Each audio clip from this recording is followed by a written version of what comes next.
Let's see. Let's see if this works a little bit better.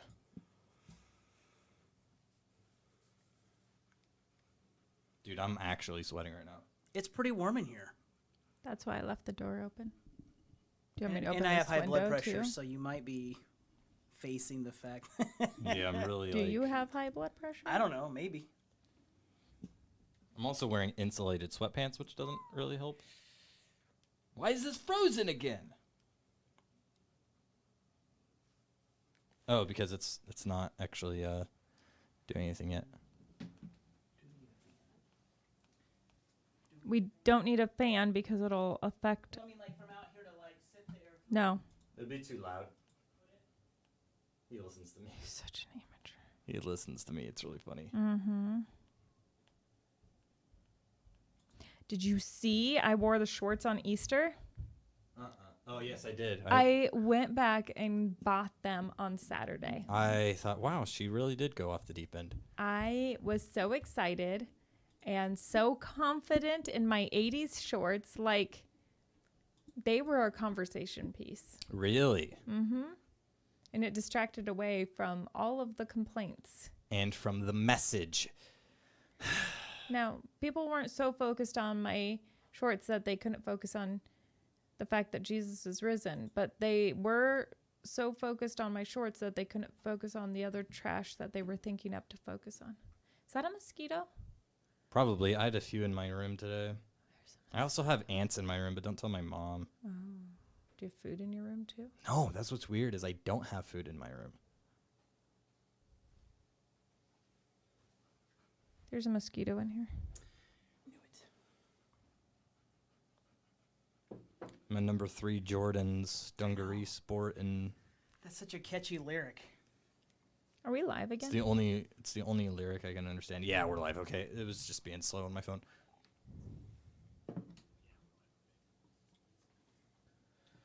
Ah! Sorry.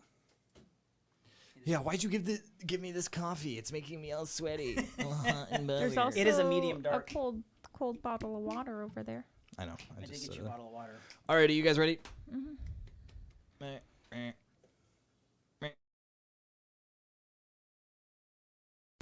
Shall we begin? Okay, it's happening. Everybody stay calm. What's the procedure? It's time. It's time. You need to say it's time. Stay calm. Help! I need somebody. Help!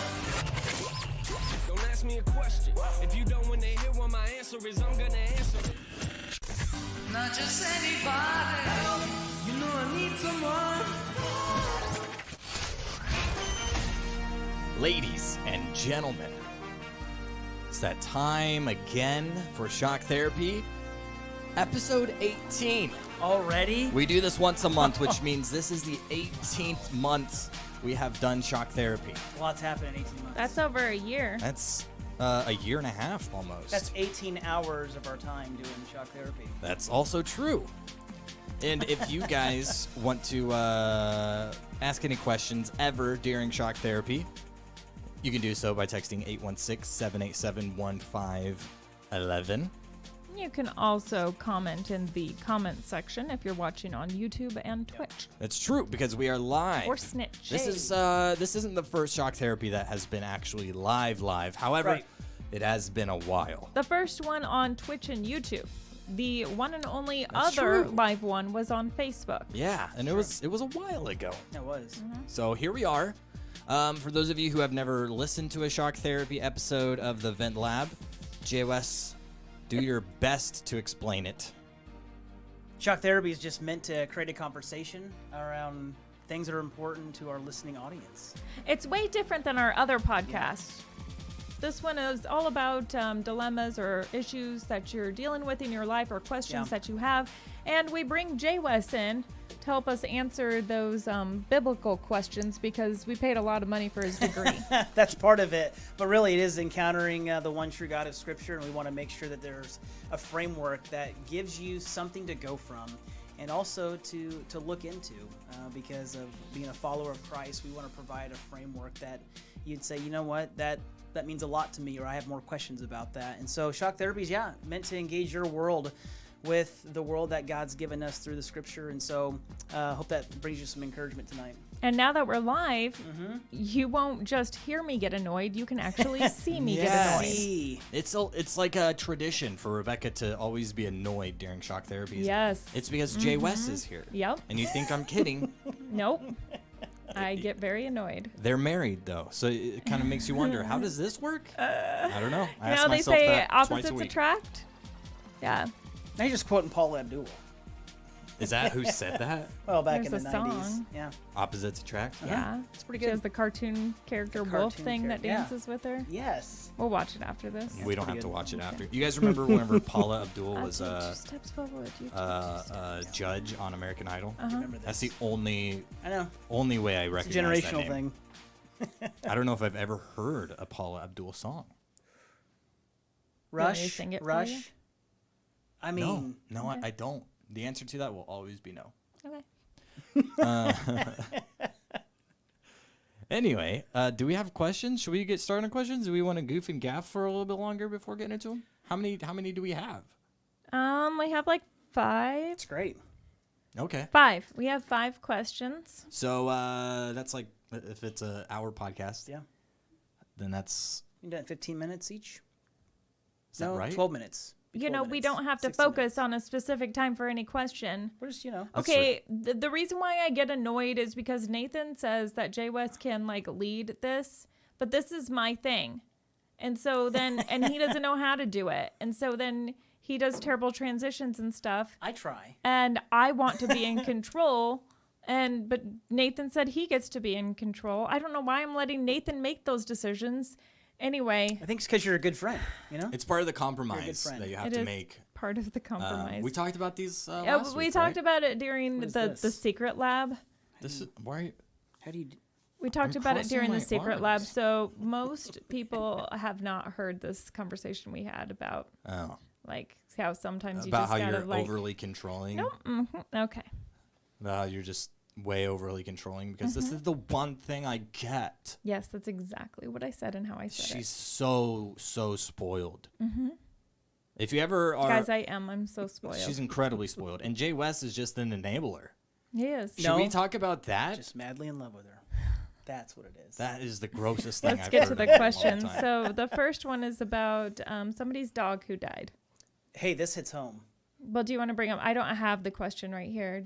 I thought you I guys can bring had it up. Yeah, I the can bring it up. Hey, questions. chill. I can bring it up on the computer. Anyway, I'm not supposed to be the one leading here, so go ahead, Oh, Jay you're West. protesting now. This is a very serious matter.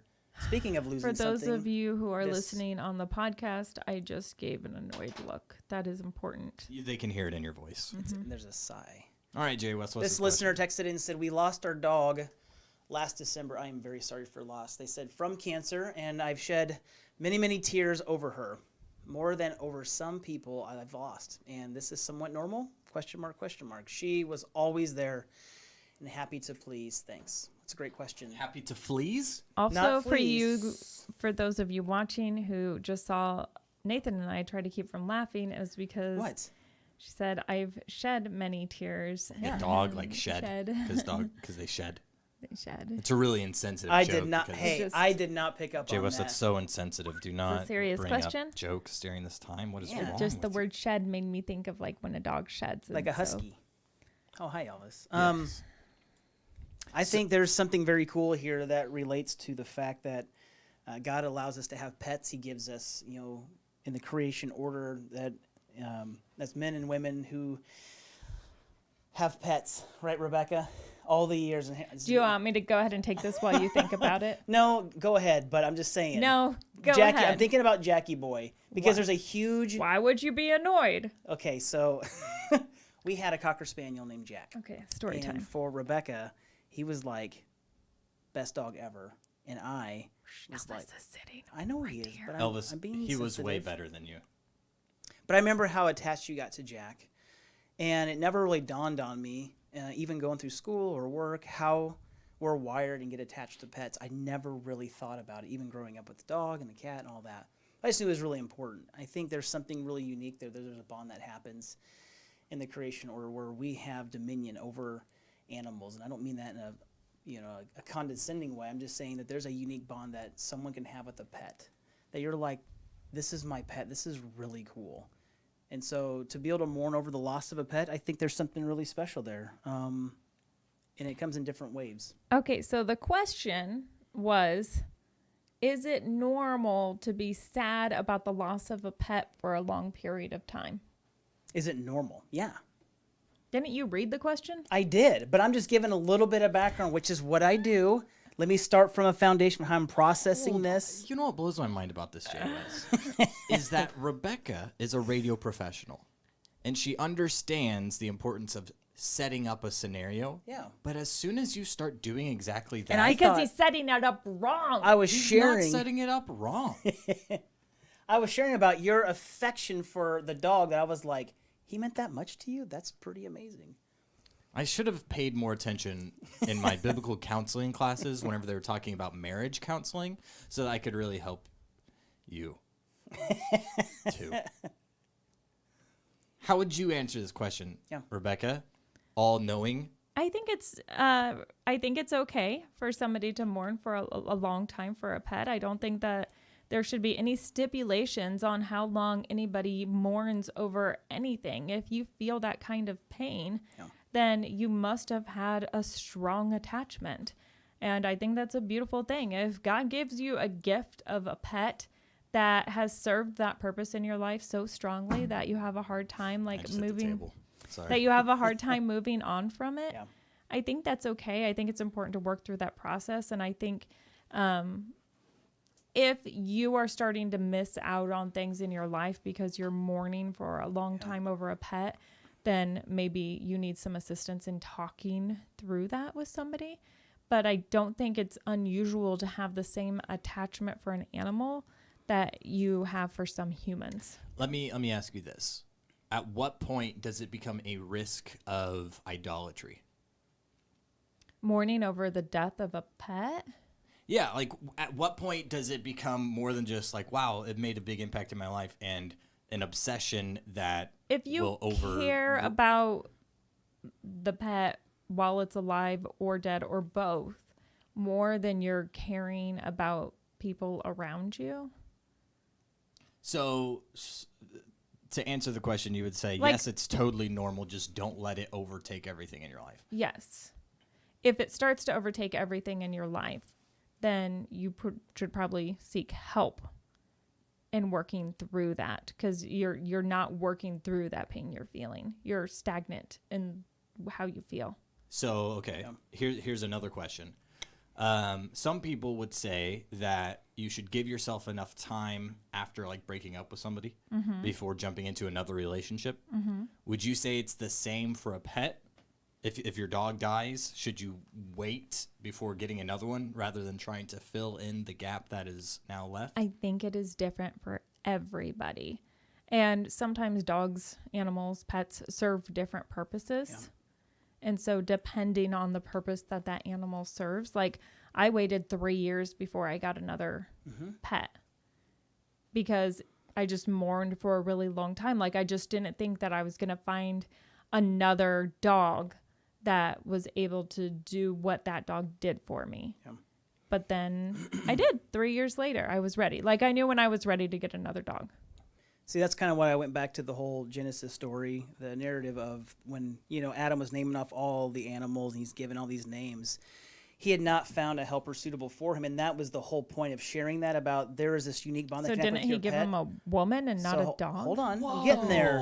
So all of a sudden he's like, of all of this creation that God's done in his amazing handiwork, I still don't have a helper suitable for me. So then he took the rib closest to his side and formed woman, closest to his heart, not from his foot or his heel or his head, boom, from his heart.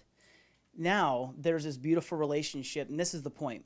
When I talked about the dominion piece, those pets are not meant to replace the companionship that God set into motion for you to have human relationship interaction. So the point is, don't miss out on those things. If you are still burdened by the loss of your pet, I think, Rebecca, your counsel was really great on saying, maybe it's time to take the next step and making sure and doing that checklist of like, what relationships am I not thriving in that I have withdrawn, that this pet, has now affected me in this way, the loss of this pet. So on the one hand, you have this complement of this unique bond, but if it's wrecking your relationships closest to you, yeah, you gotta do something about that. I was talking with a friend today whose best friend lost her husband suddenly this summer, and she was mourning the loss of her friend's husband, but because of what her friend was going through and mourning her own husband, the relationship, like the friendship, changed, and she began to mourn also the loss of her friend, that friendship that they once had. But she didn't realize like how much it was affecting her until her husband brought it up and said, "Hey, I think that this is really affecting you. I've been noticing these things," and suggested that maybe she see a therapist. And so for the last few months, she's been seeing a therapist for the first time in her life. And she said, that she didn't realize how much of an impact mourning that loss had on her life, and was thankful that her husband made her notice what was going on and suggested that she get help, and that was beneficial to her. So maybe for you, it's the same type of situation. Yeah. This might, well, it's definitely going to derail the conversation a little bit, and it might also sound like a stupid question, which is fine. And if you guys have a question, don't think it's stupid. You can text us 816-787-1511, and we'll answer it even if we do think it's stupid. Because if it's it might not be stupid to you. I don't know. Regardless. Anyway, so animals don't have souls. Cars don't have souls. Is there any difference between mourning the loss of a car and mourning the loss of a cat or dog or guinea pig or some pet? Like, you know what I'm saying? Like if you crash your car just poops out, and you're like totally distraught about it for 4 months. Because you loved your car. Because you loved your car? Yeah. Is that okay? Or do you have to be like, well, okay, yeah, but it was just an earthly item? I feel like even if an animal doesn't have a soul, I feel like it's living. And It's a living creature. and it loves you back. So what about most plants? of the time. What about plants? Well, a plant doesn't love you back. But it does live. And it doesn't have feelings. And it probably does. You're not capable of seeing those. Yeah, I've never cried over the death of a plant before. You're pretty soulless. Special flowers, I'd cry over that because the sentimental value behind it. Okay. Yeah. That makes sense. Have you ever actually cried over the sentimental value of a flower? You cried. Ooh. And I thought that was Over really the nice. sentimental value of a flower? Yeah, because of just going through loss or grief. And Rebecca, that was really there's thoughtful. somebody When? listening right now who has a real sentimental. When did I cry over the sentimental value of Losing a family flower? member, a friend. The symbolism behind maybe the color or the kind of flower that because it was their flower. There was like an attachment to that flower. So back to my question. Yeah. No soul. It doesn't have a soul. Animals don't have souls. Right. Can you cry over a car or a computer or? Rebecca, if I cried over a car before that I had to get rid of, Yes. But did Was you it sinning? did you mourn over that? I didn't mourn, but I was definitely heartbroken. He still stalks it on Facebook. Is exactly. there is I look is often, there a difference there? Like if it's like 2 years later and you're still distraught over losing your car, would you be like, all right, buddy, like it's time to move on? It was a car, though. I think that's probably the real case scenario because it's a car. But when you talk about a pet that maybe it's been with you 3, 5, 9 years. Cars can last that long. Yeah. True, but it's not a living thing. It's a man-made hunk of metal So it's better to that mourn. met your ego, possibly, your personality, possibly. Okay, so But like animals were put here as like a gift to us. they were put here. They were Most of basically a them. Like gift from there's God. Yeah, like How about a coyote? Was that a gift? Or a wolf? yeah. Yeah, I think so. Maybe an for animal, right? taking out other animals that could take you out, maybe. Well, the gift. I I mean, mean, they before, serve human needs. Yeah, before the sin, I think all animals were pretty docile, so they would all be, you know, Adam was pets. with Yeah, counting them off. there probably We'll wasn't name it as that many one. dogs. I don't think there was any You pugs know, in the I Garden of haven't Eden. I haven't thought a lot about that. The fact that all animals would have been docile. They'll be docile again someday. Oh, Elvis, don't knock over the. You know, in the New Jerusalem, that'd be pretty neat. You'd be able to hang out with wolves and whales. And like curl up with a tiger and I'm gonna ride a whale. I don't lion care. I'm gonna ride one. Well, you think Try to about stop me.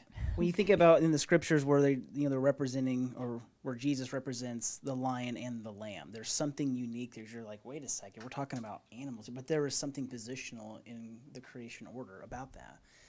The Lion of Judah, but then there's the spotless lamb, because Jesus is the spotless lamb. So we're talking about soul, non-soul. There's just this imagery there that we can paint a picture that he created. And if we can get to the very fact that God created, it just wasn't by accident and boom, some accidental boom. No, it's that God created. And we can look in Genesis 1 and see that as a reflection when he started creating animals, there's a purpose for animals. So I'm going to stop this really quick. go for it. Hello. Test. Well, Test. All right. Just want to make sure. And you're seeing it happen. And 3, 2, 1. Interesting. I'm still going to ride a whale, regardless. We swam with dolphins. That was pretty cool. I felt accepted by a dolphin. I think we're ready to move on to the next question. Okay. What is the next question? I don't know. If I was in charge of making the transitions, then I would do Holy that, cow, but it's- I'm not. Rebecca! You're the only person that has written them down I in front didn't of write you. the questions down. I just took little notes to like prompt what was coming next Where did you send us the questions? on Facebook in our shock therapy group. I never received such a... All right, I'm going to load up Facebook, and I hope you are wrong. Here we go. Facebook, Messenger. Nope, they're not there. They are. Yeah, they're there. All right, they're there. I just never got a notification for it. Whatever. So which okay, so, So let's go to this one. the did we second answer one. the question? Yes. Okay, cool. yes. About Okay. the dog. How do you grow out of being shy? Wow. Okay, honestly, Rebecca, you go first because I'll just start yapping. Well, I don't think you grow out of being shy. I think a good if question. you are shy, you find yourself shy, that you have to like develop different skills and things that will help you be less shy. But Give an example. sometimes being shy is part of your personality. Okay. If you're shy, I'm gonna take a big leap here and say you might be an introvert. That's a pretty good. which Conclusion. means that you get energy from being alone, and when you're around people you tend to lose energy depending on the people that you're around. Because I'm an introvert, and so when I'm around a lot of people, then I will appear shy because I think inward, or I find an animal in the room and I hide and like curl up with that animal. This is very true. Yeah. Hey, so the door to our studio's open because it's really hot in here, and so you're gonna hear a lot of noise. Rebecca's Coming kids into are the very room. loud. Yes. Yeah. Anyway, so like I would consider myself a shy person when I'm around a group of people. But there's things that I've done to help me be able to be in that group of people. And that's like putting myself outside of my comfort zone and practicing having small talk with people, and realizing that I can only take like a certain amount of having small talk with people before I get exhausted and have to go take some time away again to recharge. And that's not because you're annoyed by them. It's just the fact that it drains you in the way that you're Like wired. absolutely no energy. And if Yeah. somebody wants to challenge me when I have no energy, I will lose it on them. I've witnessed this before. I think you're right in that it's just something that you gotta figure out what how you work, like what works for you. I thought I was really shy, but turns out I just don't like talking in groups. Not like talking to a group, but talking in groups. Interacting within the group. Yeah, like if there's more than 3 people, I will probably not talk very much because I'll sit there and I'll listen to the conversation that's going on. And initially I thought that there was like something wrong with me, like I was shy.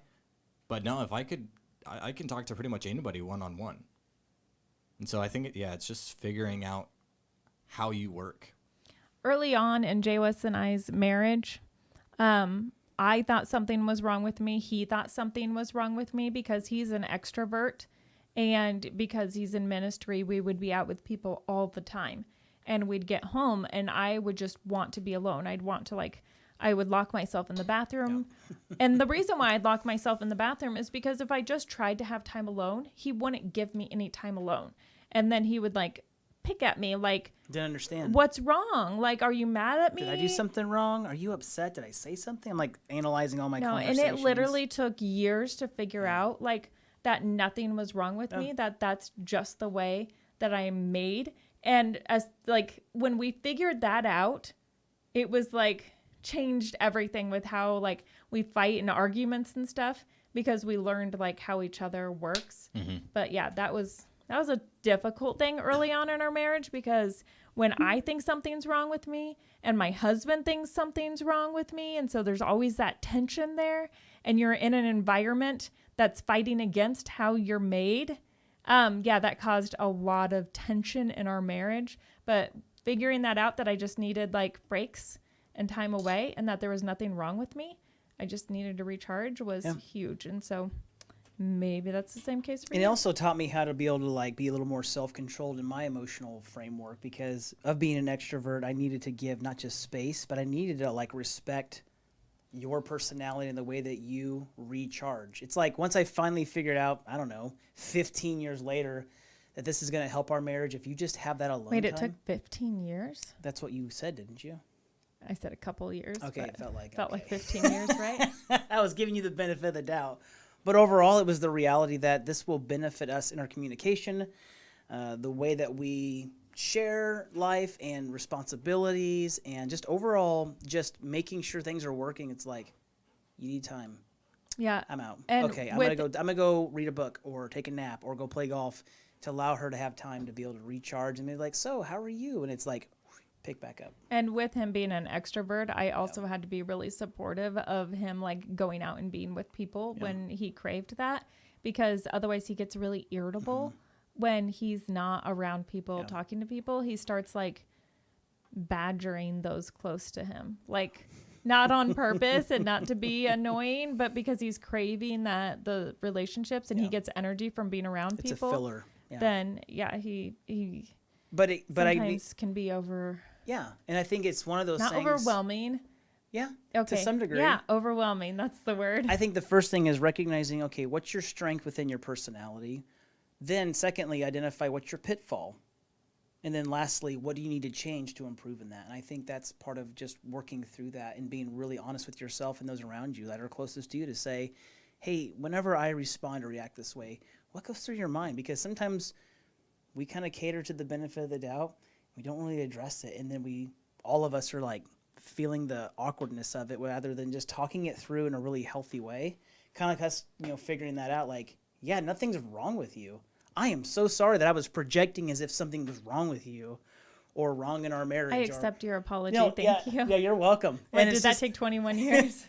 I said 15. No, it just happened Okay, like just good. now. So yeah, I think in your shyness, I mean, we have some really sweet friends on all the years of ministry that they would say that they're super shy. And I would say in a lot of ways that is such a strength, especially to someone being like me, an extrovert, that I need to see that strength harnessed in to help me kind of throttle back because I have a tendency to be overwhelming. And that's, I needed to hear that. And Rebecca was really good at telling me that. Okay.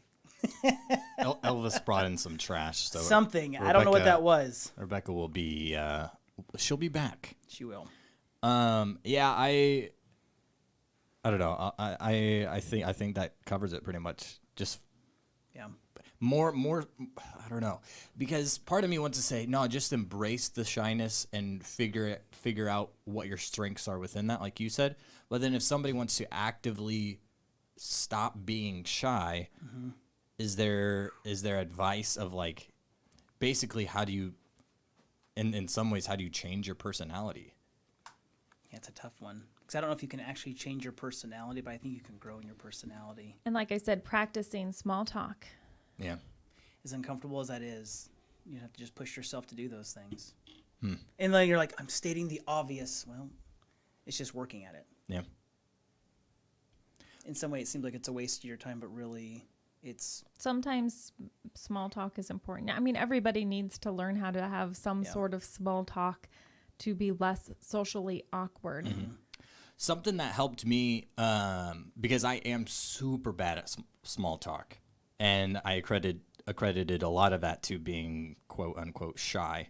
But something that helped me was I had a friend who was really good at small talk.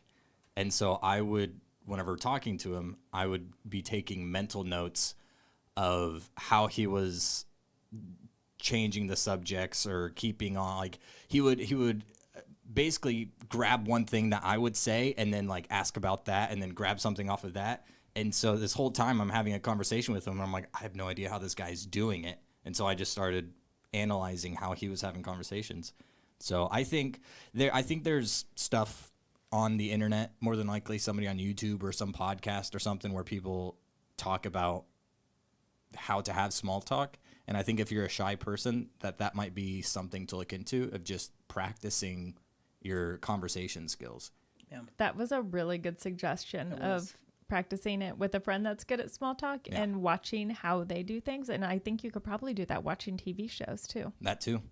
Yeah. Guys, watch more TV. And Wow. probably by listening to podcasts, like the Vent Lab. Yes, Please. definitely. But yeah, cool.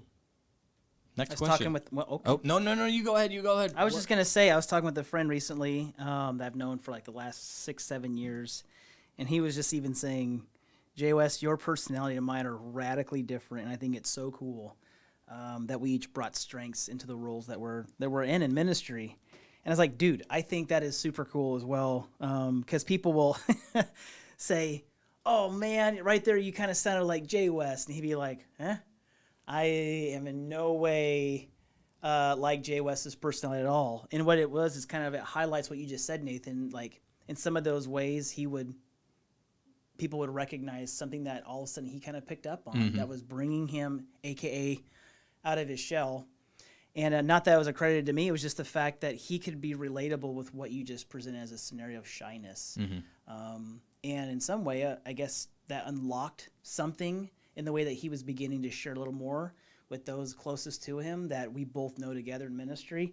And I thought, well, that's kind of cool, because I've had people at times say, "What's wrong? You're so quiet." I'm like, nothing's wrong. I'm actually trying to harness in some of this, outward energy that manifests with just how easily extroverted I can be. But it's almost weird, because if I get quiet or shy, someone's like, "You all right, man?" Yeah. "I'm good." Because Just they're processing. Yeah, because Like, they're sure so nothing's wrong? used to. Yeah. Yeah. Eyebrow lifts and smile and, hand gestures and "What's up?" And it's like, "Hey, everything all right?" "I'm good. I'm actually trying to be respectful of the group dynamic here, because I'm learning that maybe most people in the group are a little more reserved or introverted. And I think that's a cool thing. And I need to be really attentive to that." Yeah. Yeah. That's good. Because that can definitely be something. People can get overbearing whenever they're extroverted and walk into a circle and everybody knows that person is extroverted and that they're like You're one of those super hyper and everything, and everybody's going, "Oh, great." Right. There goes the conversation. I was listening. Oh, go ahead. I was gonna say, you can kind of see it on Rebecca's face what she's totally upfront about, like, here we go. And it's like she can just absorb it already. You want to talk about Rebecca behind her back while she's Well, not here? she's coming. Oh, there she is. All right, never mind. There she is. Hi, Hello. Rebecca. I was listening to two people have a conversation at work yesterday, I think, and it was really interesting listening to them. There was a younger guy and a middle-aged guy, and the middle-aged guy was like talking about his travels and everything that he's done in life, and then the younger guy was just, he always had a question to ask, and it wasn't like an annoying way or anything. Like the guy would like, whatever, say something about traveling to Paris or whatever like that, and then the younger guy he'd sit there and work a little bit, and then he'd look up and ask a question, and then the guy would like continue talking, and then the guy, "Oh, okay, yeah. And then he'd ask another question, and I'm like, these are kind of dumb questions. Like, they weren't like mind flexing questions or anything. Like, he was really intrigued. It was just like, "So is Paris cool?" "Yeah, cool." "You go to the Eiffel Tower?" "Yeah, okay, cool." Nathan, Did you go that's to so the top? great. Can you go to the top?" "I've never been." "No, you. Oh, okay, yeah, that's cool." "So do they like eat baguettes there, or they like a lot of bread?" I feel like You we're in know, a Napoleon Dynamite scene. It kind of felt like that. And I was like, what is this conversation that I'm witnessing? But this This kid was he was good at having small talk. And he wasn't even contributing a lot to the conversation. He was just keeping the conversation going. And maybe he was a shy guy trying to practice his small talk, or maybe he was just bored out of his mind at work and just wanted some sort of Human interaction. yeah. Just Kind of like talk how to me, Nathan man. responds when I'm just telling story after story after story, and he's like, yeah, that's great. You got to let him talk, Yeah, man. So Yeah. tell me more about that. Great. That is Tell me how that went. so cool. Speaking of introverts and extroverts, I got a question. So Okay. it kind of goes in tandem with this because it's come up recently, I think, in the events of our nation, our world, and outlook on and perspective on things. You know, is it good? Hold on, here's the question. When does your optimism become extreme, or when does your pessimism become extreme? Like, is there a line? Or Yeah, where is there a the line? I think I've heard some conversation like, you're being really optimistic about that. Or, you know what, you're just being so negative. Like, why can't you have a better outlook? And that kind of thing. I think, especially with optimism, there is a level of ignorance that Blissful ignorance or just ignorance? both. Oh, I think both? if Okay. somebody's too optimistic about stuff, I don't believe them. there. Okay, what's the criteria for not believing them then? Like, what Like is if that? everything I tell you you're optimistic about, then I'll stop believing what you say because I feel like you're not being truthful. You're just always putting on an act. Do you think, as a listener, that's pretty accurate? We want to know. Like, what's your other opinion? I was gonna say the line is where you start believing the lie that you might be telling. So optimism and pessimism, to an extent, could be a reflection of you lying to yourself. Okay. It's the ignorance of, if you're, for instance, let's say you have a company and your company is not doing well at all, but you're really optimistic about it. And so you're keeping your head up. But to a point, you have to be like smart about things. And if you have to abandon that desire of running your business, then you have to face reality. But if your optimism is keeping you from facing that reality and making a wise decision, then you've crossed the line. I'd say that's fair. In other, as far as pessimism goes, I think it goes the same way. If you are constantly lying to yourself, or some Christians might say the devil's lying to you, you might never start the business to begin with. If that voice in your head is always negative and you're allowing that to be a reflection on how you are outwardly, then yes. Yeah, or even I would say even inwardly. If you are constantly putting yourself down and keeping yourself from doing really what God has called you to do, then your pessimism is out of control and you've crossed the line. And especially in both cases, pessimism and optimism, if it's reflecting in a negative scenario in your conversations and your attitude towards people. I think I'd rather be an a good point. optimist than a pessimist, but I think I'm more a pessimist than I am an optimist. Is that an 100%. age-related thing? Pessimism and optimism? Does I would optimism say- start at I a would younger say age? you're optimist, and I'm a pessimist, and we're around the same age. So, what do you think? I think asking. I think that Did you it hear is- the pessimistic tone in my voice? I loved it. It was a great scenario. I think it is more generational. Oh, okay. Generational. And I think that it is generational because it is whatever has the louder voice during that generation. So right now, I think our current, our up and coming generations are very optimistic because that's what's put on a pedestal right now. People don't want to hear negative stuff, so pessimism isn't going to be popular. Whereas with Twitter, though Twitter's kind of a negative platform right now. Yeah, I disagree with you on Really? that because I think like we always give older people a hard time with the whole get off my lawn thing. Mm-hmm. Like we always talk about how they're always really pessimistic. So you think we're pessimistic about the older generations? Yeah. That's But an interesting perspective. in a I think we're stereotypical okay, about Okay. the older generation. but the older generation is pessimistic about the younger generation. It's true. Millennials got a beating. I think we're often pessimistic about people who aren't like us. That's true.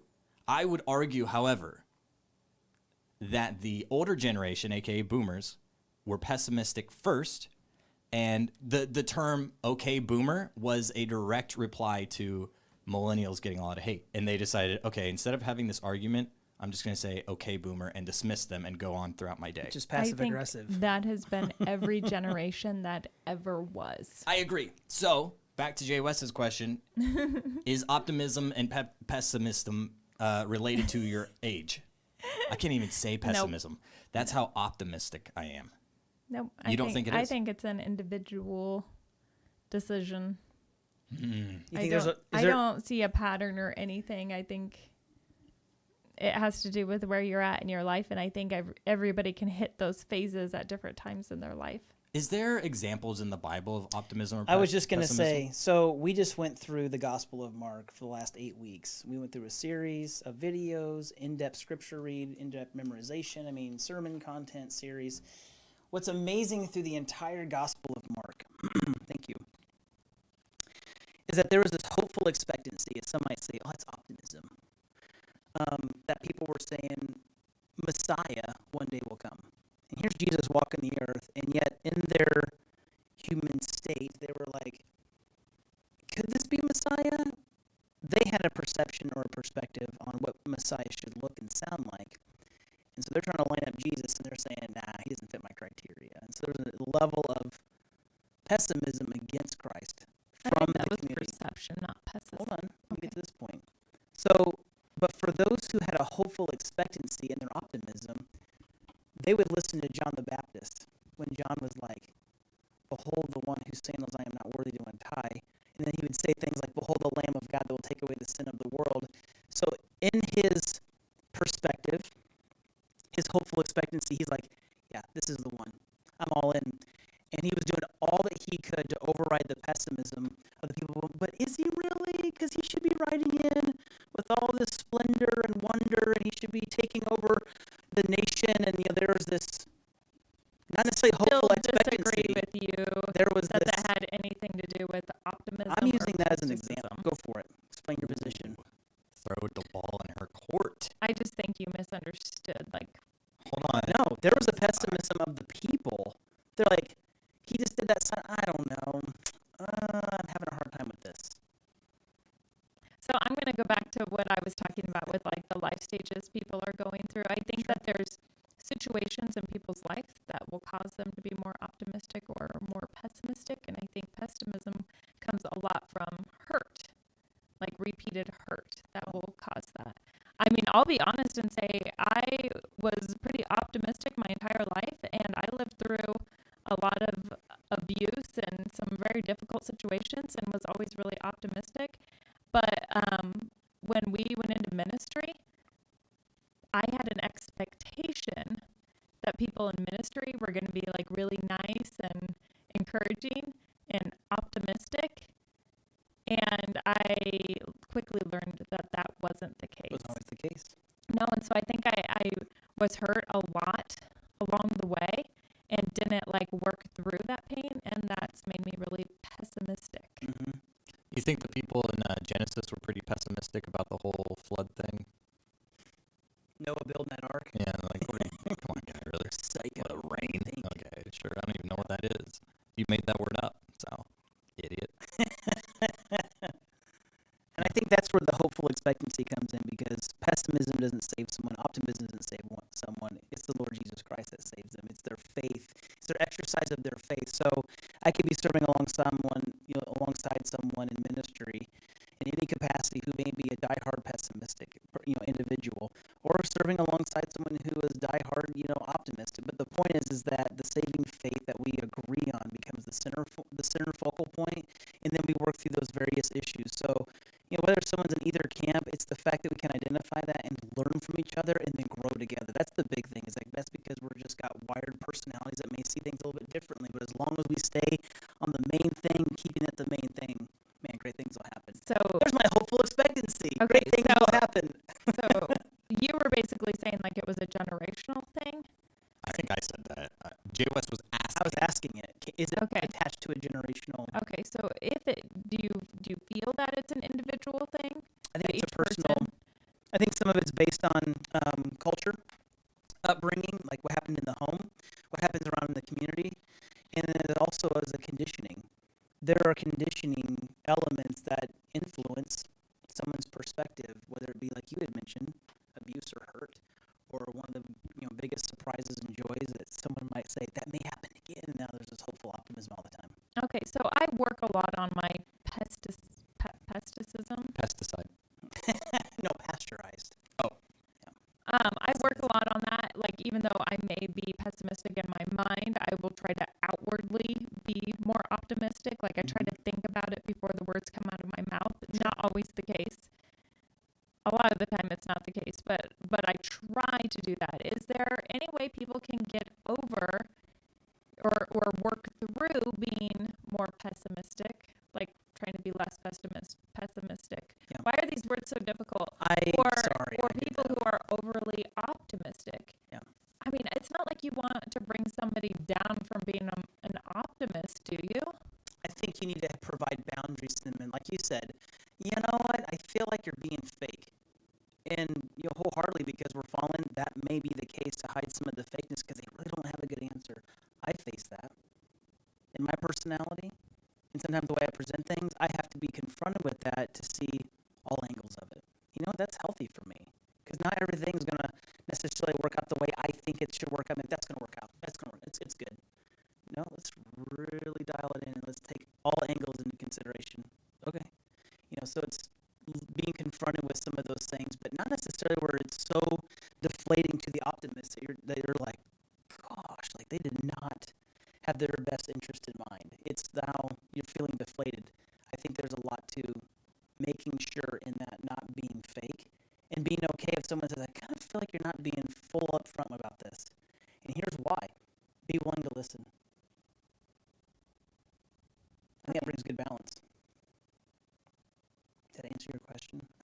I don't know. I think I kind of like dazed out there while you were talking and didn't listen to me. It's because she's too pessimistic. She's like, what are the odds he's going to say anything that's going to change my mind? Nothing is making any coherent sense. All right, another question. Man, At our rate, I think we have time for one more. We have 15 is minutes. this the racist one? We can talk about the racist one. There's one right here from a listener. Let's see here. Okay. I have a friend who says racist comments, yikes, and jokes all the time. I called him out, but he doesn't stop. He's a good friend besides that. So should I drop him? Oof. Quick answer. I Should we mean, take a vote? I honestly have to think about how I feel about this. I say yes. Drop Just him? drop him? Drop him. racism's a big deal, and it's unacceptable. I think that's the first and foremost thing we just need to say. It's unacceptable in God's creative order, in the way that He's created us to reflect Him in His image. It's just unacceptable in all factors. But for someone to say just drop them, I mean, just dropping, I don't know if it really solves The only reason fixing the problem. why I'm struggling with like just drop them is who else do they have in their life that's going to influence them in a different direction? But Uh-huh. you have to be careful with that, because this racist individual, this racist friend, could impact the questionnaire. The questioner. person, the friend that's not racist. Yeah. And so I agree with there's you on that. boundaries that are set. So maybe they're not your BFF, but they're somebody that you don't completely cut out of your life. They're just not the person that you're hanging out with a lot. So turn them from drop them as a friend, keep them as an acquaintance. Yeah. I have some, I'll say friends. I have some friends that I did not like the way that they talked about certain topics and stuff, and so I don't really interact with them too much. I don't like if they were to come up to me and talk to me, I wouldn't like just turn and walk away. But I don't have any need like for instance, with this question, they said they actually confronted them about it and said, "Hey, that's not okay." I think in that's person. the big difference maker here is they said they confronted them, so they did make effort. Right, and the person was pretty stuck in their ways. I've also had other friends who didn't make racist comments, but it was more like sexual comments and stuff like that. And so I brought it up to them and said, listen, like we're Christians, like that's not okay, and I laid it out to them, and they stopped making those kinds of comments and jokes. And so there's,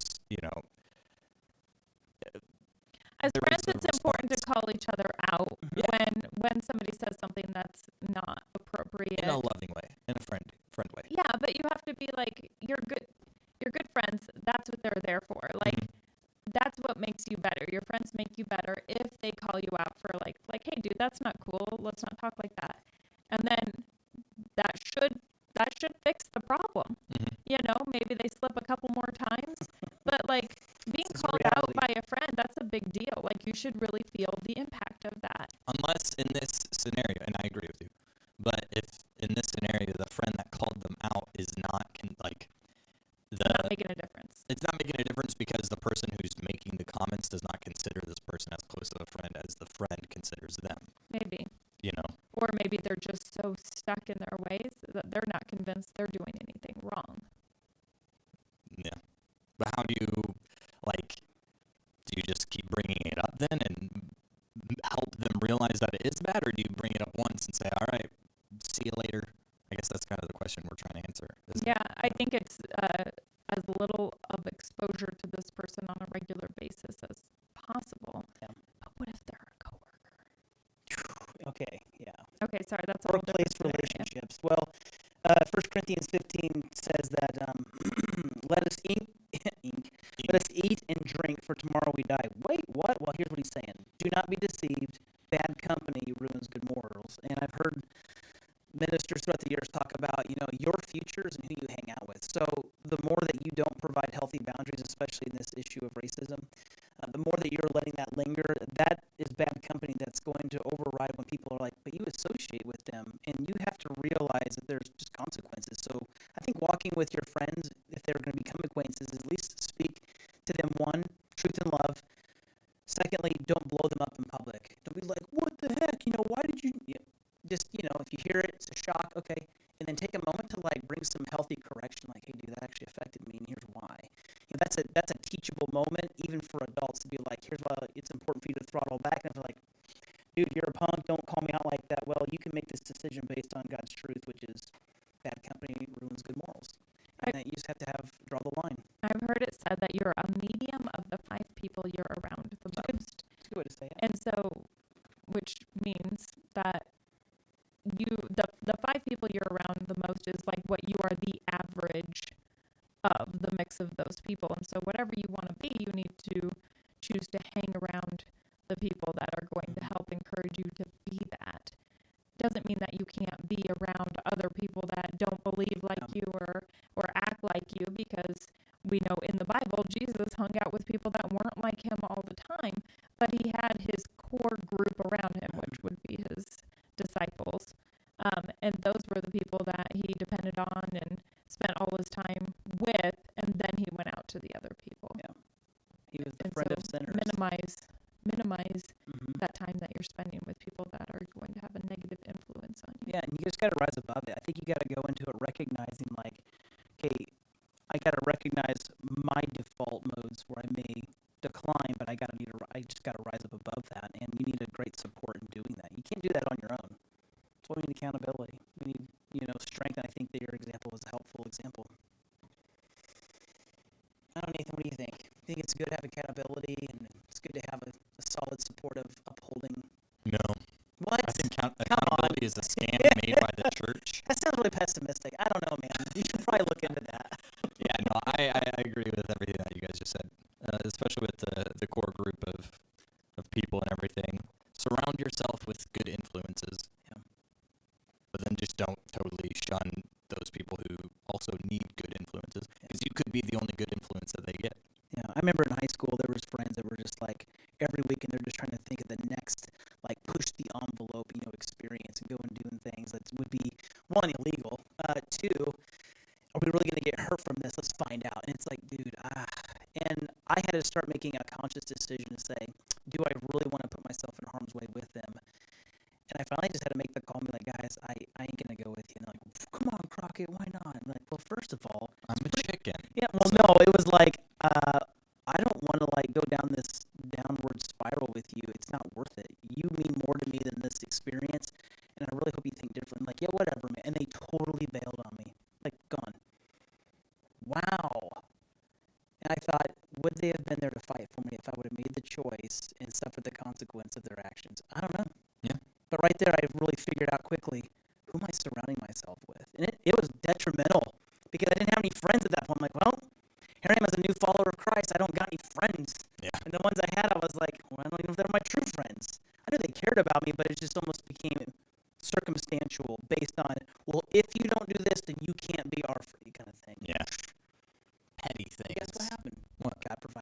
friends. Heck yeah. And it became my strength and support and my accountability. And that's why he's so optimistic all the time. Hey, I met Rebecca. And everything went downhill. No. Oh my gosh. Did not hear that. And I did not approve of that message.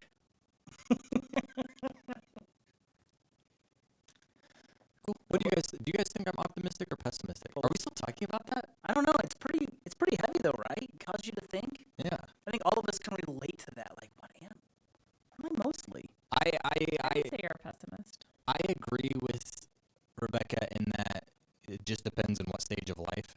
I consider myself to be more optimistic. I don't know if I'm a pessimist or an optimist. Kind of depends on the subject. Probably more pessimist than I am optimist, but I used to be way optimistic, and then I went through a life situation where that just left me absolutely pessimistic all the time. And now, years later, I'm going back to be more optimistic. So it also helps that I have things in life that I kind of have to be optimistic about, or else I won't do anything to like pursue them. So, like a podcast. I would say you're optimistic in the encouragement and advice you give to your friends, but maybe pessimistic in the advice you give to yourself. Okay. Do you think that's healthy? No. Do you think I should be more pessimistic to the advice that I give my friends too? Mm-mm. Do you think optimism is more healthy I than just think you're pessimism? harder on yourself than you need to be. Nah, I deserve it. So How about me? Go for it. Am I an optimist or a You're an pessimist? optimist. Are you How kidding do I me? need to grow in my optimism? What would you give me counsel on? This is a real moment. This is teachable. I think I kind of did earlier when talked Right. about like that sometimes you're so optimistic that it doesn't come off as Yeah, real. yeah. Is this real? It's good. Yeah. It's good balance. Jay West isn't very real though. Like everybody who meets Jay West for the first time is like, "Are you just putting on a front? Like you can chill out." I've talked about this. I think I've talked about this. Like meeting you for the first time, it was like, "Wow, he was really like friendly and everything." And then the second time is like, "He's still friendly." And the third time was like, a jerk. "Okay, like He's literally like kind the of friends nicest now? guy you'll ever meet. Like he's like seriously like this all the time. Yeah. And then I've talked about this before. I feel bad being mean to him. Oh, I can hurt your feelings too. Sometimes how would you hurt his but feelings?" Right? seriously he By being can. pessimistic. And like, it was hurtful when he thought something was wrong with It me was. because That was like- I was an introvert, because he just didn't understand me. So I know Good that he example. will never intentionally hurt me, and I know I'm looking away from the camera right now, but I know he'll never like intentionally hurt me. But and that's why I always feel bad like if I bite back at something that like I feel like he's hurt my feelings, because I'm like, he would never purposely hurt my feelings. He's literally the nicest guy in the world. Like anybody who says like, "Hey, this dude's the nicest guy in the world," I'm like, no, he's not. You haven't met Jay West. Like he's seriously the nicest guy in the world. Have you ever bit back and then from the face that he The makes you recoil. realize that he didn't actually mean to offend you in the first place, and you're like, "Oh shoot, I just counter." It's I like mean, he we're married. We have stupid fights all the time. It's like somebody accidentally like bumps into you, and then you turn and punch him out of reflex, and they're like, "Oh, What was the fight Why we did you got punch in last week that was about you were on your phone? Oh, I already forgave you. We're good. you weren't giving me your full attention. I said, "Are you half listening?" And I was like, no. I'm listening. No, here it is. So I was telling a story, and you responded in an odd way to my story. how could you?" And I was like, "Were you half listening?" And you denied that you did. were half listening, even was though I listening. watched you texting somebody while I was telling you the story. All I wanted you to do was admit acknowledge. to me Yeah. that you were half listening. I was totally okay with the fact that you were half listening. I just didn't like that you wouldn't Denied it. admit that you were half listening and tried to pretend you were totally listening to absolutely everything I said, and that your stupid response to what I was saying was accurate to how you would normally respond when you weren't half listening. I think it's so funny because I was trying to perform the multitask ability that you're so good. I'm like, no, I can do this. And obviously I'm like, I didn't hear. Anyway, what I you half said. listen all the time. I'm totally cool with And you it. admit it. You're like, I was Just only own listening. up to it. Okay, So yeah, then he was like, just "Well, let it out. I'll throw it back in your face next time you're half listening." I was like, "Fine, because I'll admit I was half listening." That's what it Talk came about down it. to. It's important things. That's the kind of fights that we have. How did you guys get over it? And we about it and moved on. We did laugh about it. Throw Once any he record? finally admit, not this time. And I used this verse that said, love doesn't keep a record. Oh, you threw the Bible at her. No, he I didn't. didn't throw a literal copy. He of God's word. learned the first year of George marriage Tate. that was an unacceptable response when you're in a fight. I learned the first 6 also, months. I was I like, think you need to pray about it is not an acceptable response to tell your wife when you're in an argument. In the last 2.5 minutes, why is it so triggering whenever somebody brings up the Bible in an argument? I don't think it's the fact that somebody brings up the Bible in an argument. I think it's that they're saying that they're better than you are. They're like, listen, you are in sin. I can prove it to you. And you're Yeah. like, hold on. Like Like you're they're not. saying, I'm in a better place than you are, obviously. It's a holier than thou. or That's this what is it a conversation for another time, but the authority of God's word always disrupts any conversation. Especially, Okay. I'm telling you, When we're we in a- can go down this When we're road. in an argument, if you pull that one out, you're just, nope. You can sleep on the couch. With Elvis. Yep. No, Elvis is sleeping with me. I can put Elvis out of the room just because he's made a bad choice. Alright, thank you guys so much for listening. If you have any questions, we do these shock therapy episodes once a month. It's the first episode of every month.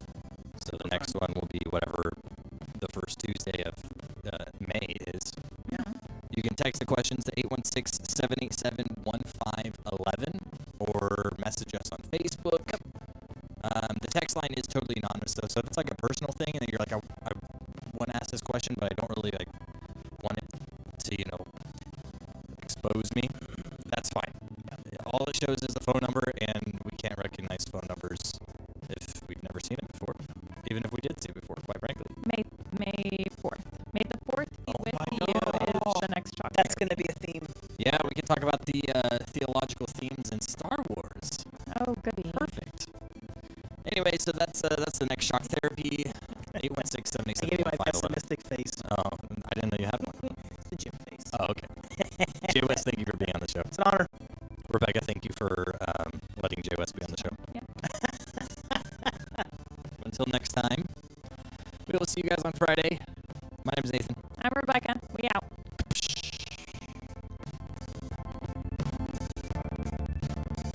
Oh, and in case I don't see you, good afternoon, good evening, and good night.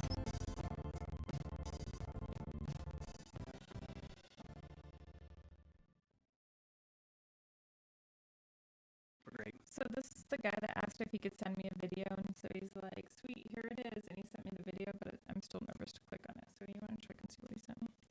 If anybody's They're all good guys. still watching, somebody messaged Rebecca and asked if you could send her a video. We're still alive. We are still alive. You're still not on camera over there. What is You know wrong what? with you? Sometimes I take a break off of camera because I just don't want to be seen. Okay. It's 1 hour Hey, twice a week. there it is. Yeah, I think the camera has also been slowly going down. I think because you so. can see the screen now, and like they can see my hands. Ugh. You know what? Somebody at work the other day told me I have good forearms. You do have good forearms. We've told you that before. I know, and I know that I have good You forearms handle Then lambs. why are you and so sheep. surprised that somebody said that you have good because forearms? I crave words of encouragement. I need somebody to. You need somebody besides your friends to tell you you have good forearms. Yes, it's the only good part of my body. Tell me I have good forearms. It's because I have a big ego. I need There somebody is no to, video. Well, maybe it'll show up here eventually. Maybe that was just the biggest psych of all time. Yeah, he told I me. get nervous every time somebody sends me a video and it's like, hey, you need to watch this. I never know what's happening. He told me I had good forearms, and I was wearing my "I'm not a rapper" shirt. And he said, "Bro, I keep hearing that video every time you walk by." I thought that was great. I got you that Sweet shirt dollar when tea from you left McDonald's. for Springfield. I drink that. Credit card. I swiped that. Oh. Feet. JUS subs. We still on? Rocket. Yeah. Hey guys.